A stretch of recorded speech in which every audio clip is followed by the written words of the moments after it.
albums. I'm with the wonderful Andreas and Giron. How are you guys doing ahead of tonight's headline Vulture show? Very good, a little nervous because we're going to play a lot of new songs, but I'm on my 4th beer, so I'm good. Yeah, I already had some beers, now I'm keeping it cool with the cola, so yeah, I'm also a bit nervous. the caffeine, after a while it gets a bit too much on the Yeah, cola. that's also true, so, but we had like a long day already. We packed all the stuff for the stage show, like for the equipment and stuff, so yeah, bit nervous, but I think mostly because it's like a show like where mostly our friends are like in the audience, and this is always more pressure than like just playing for people you don't know. So like at least for me, this like the pressure is very high because I don't want to embarrass ourselves. You would never do that. You would never do that. Sentinels is out tomorrow. Yeah. You're doing a string of shows. This is the first of 3. Where are you going next? Tomorrow we're gonna play in Hamburg, in Bambi Galore, the club where we played 4 times already, I think. Yeah, a lot of times. Super nice club. And on Saturday we're gonna play in Halle, which is like in Eastern Germany. Yeah. Nice. And anyone that you know go into those shows to add on some more pressure to this 3-day tour? I'm not sure actually in Hamburg. I think most people from Hamburg are already here. Oh, okay. So I'm not really sure about Hamburg tomorrow. No, so I guess it's going to be a surprise. Amazing. We're going to see in the audience. And you're going to be playing some tracks off of the new album. Yes. Are you allowed to say what they are yet? I wouldn't count them down right now, but there are 6 new tracks and mixed up with older stuff. So I guess we have a great mixture for the audience tonight and tomorrow and day after tomorrow as well. So I think it's the best setlist we had so far, really. Amazing. Well, I caught up with you, Andreas, in 2021 when Dealing Death was forced out of your clutches. Since then it's just been crazy times for you guys. Yeah, Doing loads definitely. of road tours, in amongst everything. Now, talk to me about the writing, because I know the previous album you weren't too happy with the way that the sound was and the way that it kind of went for you guys. Talk to me about the progression onto Sentinels from Dealing Death. Yeah, I think from Dealing Death it's not quite as far, but from coming from Ghastly Waves, it's really another step forward, finding our sweet spot between insane riffs and the melodic parts that we already had on Dealing Death, and we figured out that some songs on Dealing Death were a little slow, maybe thinking afterwards, but now I think we finally found ourselves and really put everything that Vulture stands for in the new record. Nice. And for you, Giro? Yeah, I think Ghastly Waves was like our most crazy album, like when it comes to the songs. It's also like, I think the pressure was very high after the Guillotine, because this was our first album and people really liked it. So I think we thought about the new the Ghastly Waves record. I think we thought about it too much when it comes to sound, and like we threw the stuff all over, like the sound. We fixed and tweaked like so much of it that like in the end, we haven't really like had like a vision of the product anymore, I think. So The pressure of a second album. Exactly. Like this, this typical second album, which has to be like at least as good as the first one. So I think we did like a lot of mistakes when it comes like to the sound and stuff. But like on Dealing Death, like Andreas said, I think we we also had like a lot of thoughts, like how we can like make everything easier, like have the sound like more, maybe more direct. And like with Sentinels, I think we found like the perfect mix of like this aggression or like wildness from the first record, for the Guillotine or even the EP, and like this finesse from Dealing Death, for example, like this mix of nice like guitar double leads, but also like thrashing parts of like taking the tempo out of it and like going back in, but like without being too much.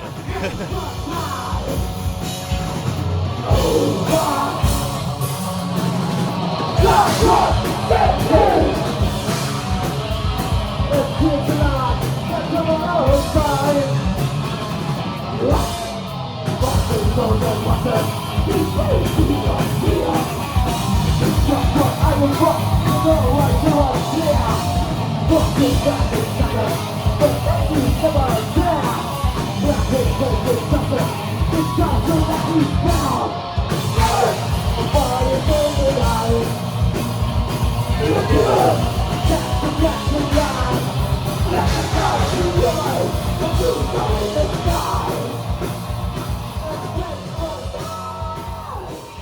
remember when I spoke to you, Andreas, about how the guys are with their writing and how everyone's like, no, it's got to be perfect all the time. And you know, I remember us having that conversation with the Dealing Death album. So, you know, how was it this time? Like you said, were you putting so much pressure to get it right every time, or were you leaving in the like, oh, well, that's a squirrel that we didn't think we were going to do, but we'll leave it in because it sounds good, you know? Well, this time we actually started recording like demo tapes, like way back in 2021, and Dealing Death was just released, and I think it was just like 2 months or 3 months afterwards. We already recorded 3 new songs with the approach just like let's pretend we're a new band just from the garage, and we're just starting off, and to get all this pressure off our shoulders, and that really helped. Yeah. And we recorded another demo in 22 and another one in 23, and then we had like 13 songs to pick from and to build the album, and that really helped. We had to kick out some songs that are really good, but in the end we figured out that they wouldn't help the album, so we crafted this product of an album that really works, the songs on their own work, but also the album not as a concept, but as a fluent piece of art just works, you know? And that was really a clever approach.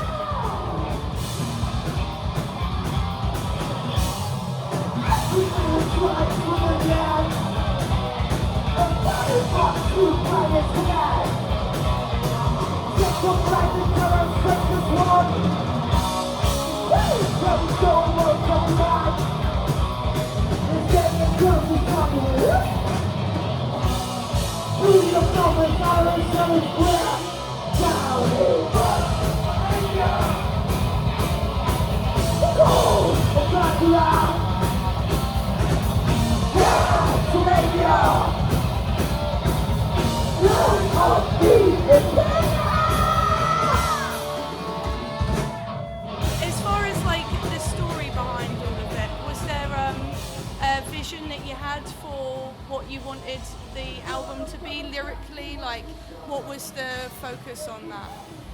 I think lyrically, like Andreas writes most of the lyrics, so I'm very bad when it comes to this stuff. Yeah. But like we never had like the idea to make like a concept album from start to finish. But I think the overall topics which we talk about in the songs is like all like stayed the same all over the years. Like talk about like old horror movies, like giallo movies from like 60s, 70s and stuff, Nice. and like getting this like gloomy, like betraying atmosphere, which is like also part of like the music in itself. Yeah. So just like to enhance this like dangerous feeling, I would say, like telling a story and like get some history in there as well, this kind of stuff. Is that a true representation of your vibe with the?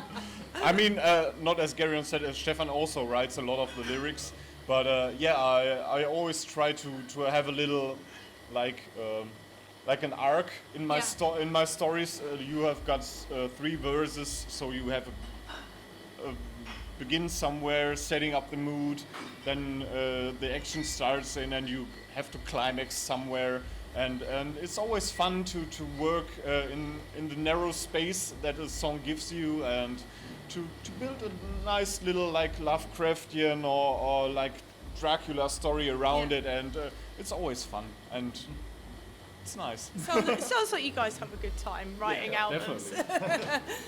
Track that you're looking forward to playing tonight live for the first time in front of people? Like it's not the first time actually, because Okay. we played we had probably it's not a rehearsal, but we played in Sweden 3 weeks ago, I think.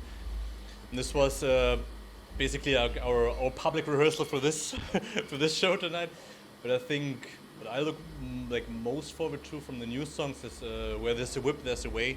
Yeah. It's I think for me, I think it's the best song from the record, and it's groovy, but it's fast. Yeah, it's that's heavy. the one that stood out for me. Yeah, actually, yeah, was it's that catchy. one. It's near the end, eh? Yeah, it's Yeah. I think it captures everything what Vulture is about.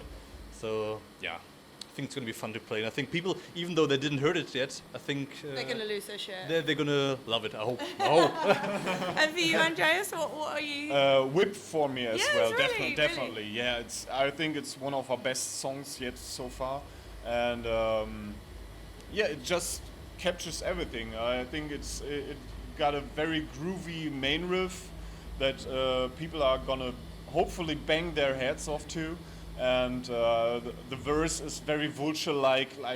It's a very actually complicated riff, but it's also a little spicy, which is new to us, and I just like it. Bring in the spice.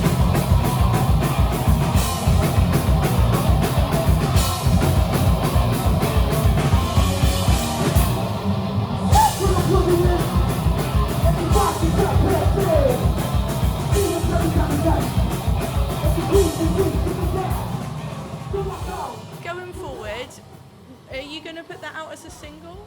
Is that something that potentially? The song? Yeah. We thought about it because obviously we showed the songs to our close friends and girlfriends and stuff, and most of them said from the album Where There's a Whip, that's the best song, but we didn't plan to make it a single, but now maybe we should do it afterwards, do a video and maybe get it Or maybe a get live, it up there. a live video maybe, Yeah, maybe, or something. maybe, you know, yes. maybe that's something like this. yeah. Well, you haven't put a live album out yet, so maybe No. that's a No, maybe that's a this is vibe. time, yeah. It's so much hustle to do a live album. Oh. It's insane. Yeah, you'd have to go to a venue near you that you Yeah. could just tinker with the Yeah. electrics and all of the stuff all day. After the album release tomorrow, the 12th of April, Sentinels. What have you got coming up? Are you doing any festivals? Anything like that happening for you guys? Now we have the 3 shows. Yeah. And in 2 weeks we're gonna play a festival in Portugal. I think what's called Barroselas Fest. Yeah, we have multiple shows going through the summer. We should have played a South American tour, but they sadly got cancelled. But It's really tough getting a gig down there, man. yeah, but there's multiple reasons for it, but it doesn't happen. Yeah. So which is very sad. But otherwise we have a lot of shows coming up. Let's see. You'll try and make it again down Yeah, there. yeah, The fans, definitely, they'll get back to you. Definitely, and of course it's our plan to make a tour at some point. It's not that easy for us because we're all just normal Yeah. working people, right? Yeah, This is yeah. not our job, Yeah. so we don't have the time to spend 3 months in a year on the road. But hopefully next year we can do a proper tour again for 2 weeks or something like this. So Sentinels, I have never seen so much promo on Facebook in my whole life. It has been every video I've watched, it's pinged up afterwards. It's safe to say that Metal Blade really support you guys. Is that a good thing, or is it self-funded that? I think I think Metal Blade really understood how media and especially social media works nowadays. We did also for Dealing Death, we did a lot of promo videos before the release and showing some insights of the recordings and stuff, and I think people just like to see it. I mean, same for me, when I open whatever Facebook, Instagram, and I see a band posting some clips where they're in the studio recording something, getting some insights how they work. It's super interesting for me, and Showing the shreds. and they really understood that this is important, especially nowadays, because people are getting fed by this stuff every day, right? With depots like all and day, if every you're day. if you like don't post Yeah. like at least every week or whatever, then yeah, you're not staying relevant, I guess. So I think it's like nowadays, especially with social media, Instagram, TikTok, whatever. We're not on TikTok yet. Don't do it. But I think I want to see you dancing if you do go on TikTok. no, but like yeah, with like Instagram, like stories, YouTube Shorts, whatever, like people just like constantly seeing stuff, and Yeah. I think that's the easiest way to promote yourself nowadays, and it's super important. And Metal Day got this, and they have like a social media, like I think I don't know if it's many people, I think at least one like social media person was just like working with this kind of stuff, and it's super nice. It's also very fun to produce this kind of videos, and Are they going to come out on the roads with you? Do you think that's like something that they would do, or rope them in and get them involved in the Vulture gang? No plans yet. There were plans to do like the studio documentary we have up right now. Was planned to have Metal Blade people right in the studio, but that didn't work out. So we took it really in our own hands to record everything, and there was like a lot of waste. We had to throw away like 4 to 6 people sitting in the studio and being bored as fuck. And but yeah, it's fun to see afterwards how your memory, how you recall it, and how it really was. And but it's also nice to see how to crop it into a nice little video to show the people some informations, how we recorded it and how we felt and how everything went along, and yeah. But hopefully in the future maybe someone from Metal Blade will accompany us. That would be fun. I would love to see that. I would. So you've got the 3 shows. You've got some shows coming up. Potentially a new single, maybe. Final question. Desert Island. I've asked you this before, but I'm going to ask you again. Desert Island, 1 album, no compilations, no greatest hits, and no lives. What would you take and why? oh, that's very tough. I have to think about it for a second. I think last time I said Bad Reputation by Thin Lizzy. Yeah. And also thinking about Thin Lizzy actually. And I think that's still a good pick. I'm not quite sure if Okay, I would let's- still okay. do. Go. Yeah, I was also thinking about Thin Lizzy. Like 2 weeks ago, I was on vacation in Dublin, so I was like back on the Lizzy vibe again.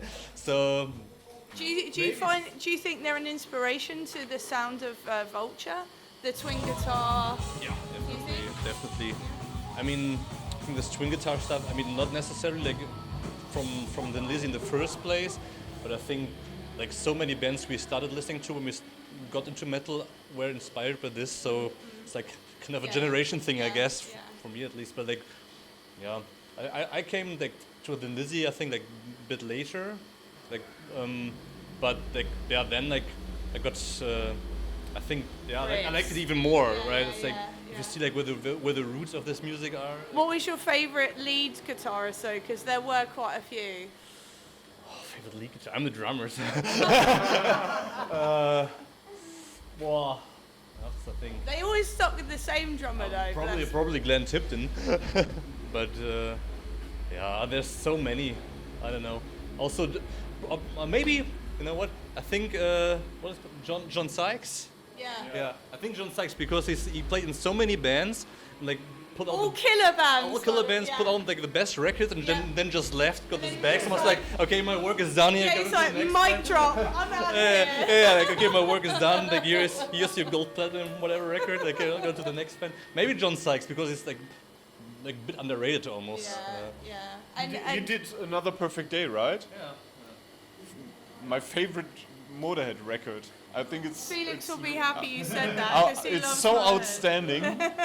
I mean, it's more in heavy metal than a Motorhead album, but yeah, John Sykes just rips it on that album. So Same with Tigers of Pentank Yeah. and Lizzy. Like I think everything he did was great. Whitesnake as well. Yeah, I mean, yeah. Maybe he just has this formula in his hands, like to produce hits. I don't know. Yeah, maybe that's a good pick. So we're coming back to the question of giving you some breathing time. What would you take and why? The Lonely Island album. Yeah. Another perfect day. Yeah? That's it. Yeah. That is another perfect day. No explanation needed. I think it's a fantastic record. I mean, Motorhead, Yeah. no You're questions sporting asked. the Overkill t-shirt Yeah, tonight. no I almost quest- brought that with me as well. That would have been funny. I mean, it's such a cool mix, and songs like Back on the Funny Farm, the title track, and Rocket are perfect. Amazing. I was like when you asked the question, I was also thinking about Thin Lizzy, and like Bad Reputation. I think is a good pick. Yeah. Because this was my first Thin Lizzy record. And, like when I grew up, like I didn't started listening to heavy metal firstly because my parents used to listen to a lot of jazzy fusion stuff from the 70s, 80s. And I think like Bad Reputation also has like this almost like jazz elements, like with like Dancing in the Moonlight with the saxophone and stuff. It's like it's a good mix of rock, metal, and also jazz. So I think to combine all my influences like personally, I think this is a good record. Amazing. So I'll take this. Amazing. Well, thanks guys for the interview and persevering in this actually quite well lit basement. There's some Jägermeister over there which has got our name on it. But yeah, it's Maybe been a for pleasure to catch up finally in person. Looking forward to tonight, and yeah, good luck with the release. Not that you need it, it's bloody amazing. Thank you, cheers.